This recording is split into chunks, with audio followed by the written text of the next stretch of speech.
Namawasal po kami dyan mga kalodi ay papunta po kami ng Magalang at mayroon po kaming sadyang pinuntahan dahil nga mayroon pong anniversary. At dahil bihira lang po tayo makakalabas talaga sa ating bahay tuwing Sunday lang yan mga kalodi at mabuti nga maganda po ang panahon, hindi po umuulan. At kasama ko po ang aking anak dahil hindi naman talaga ako marunong mag-drive. Nakikisakay lang po talaga ako sa kanyang motor mga kalodi. Kaya habang tumatakbo po ang motor na sinasakyan ko mga kalodi ay ako naman busy sa pagkukuha ng mga video.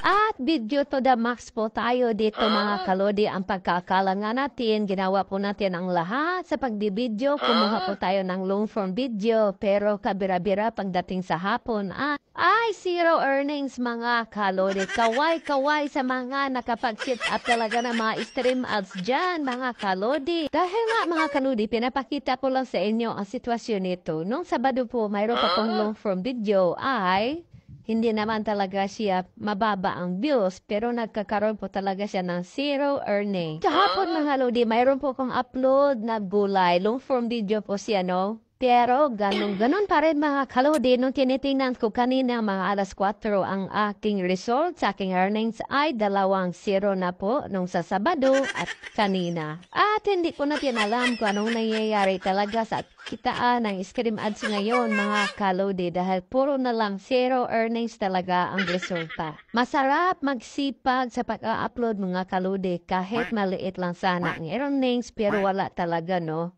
Minsan maiisip po natin na ayoko nang mag-upload. At minsan maiisip po natin na nakakatamad mag-upload talaga ng long form kung lagi na lang 0-0 mga kalodi. Baka nga mga kalodi, ako lang talaga ang nakakaranas ng 0-0, baka kayong dyan ay matataas ang iyong mga earnings. At kaya nga sa mga kasabihan ngayon, laban lang. Hanggang kailan ba tayo dito mga kalodi pag lumaban, charot? Kasi nga mga kalodi, tuwing hapon, tinitiin na po natin ang result sa ating mga kitaan at nag-excited po tayo, di ba? Kaya marami ngayon talaga, marami ngayon ang mga excited na magla-live para makuha ng kanilang 60,000 minutes. 60,000 minute viewed mga kalodi, nung nakuha na nila at nag-a-upload sila, ayong kinatamad na sila ang pagkakala nila kapag mayroon na silang stream ads ay malaking kitaan. Totoo po yan, dati mga kalodi malaking kitaan ng stream ads kaso lang maraming gumagawa ng kababalaghan kaya ngayon damay ang lahat. Kaya yung iba naranasan na nila mga kalodi na ganun pala ang kitaan sa stream ads ay tumigil na po sa pag-a-upload. Dati, excited po talaga silang magla-live para makuha ang kanilang 60,000 minute viewed. Ngayon, alam na nila mga kalodi ang sitwasyon. Ayan, tumigil na po ang iba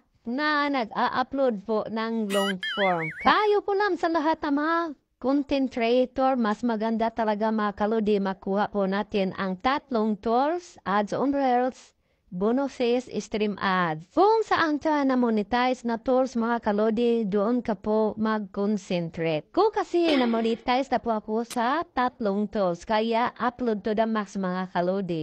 Tayo ko lang, tuloy-tuloy lang po tayo, sipag at tiyaga. Yun lang po mga kalodi, Luzon, Visayas at Mindanao. Maraming salamat sa iyong panonood at suporta.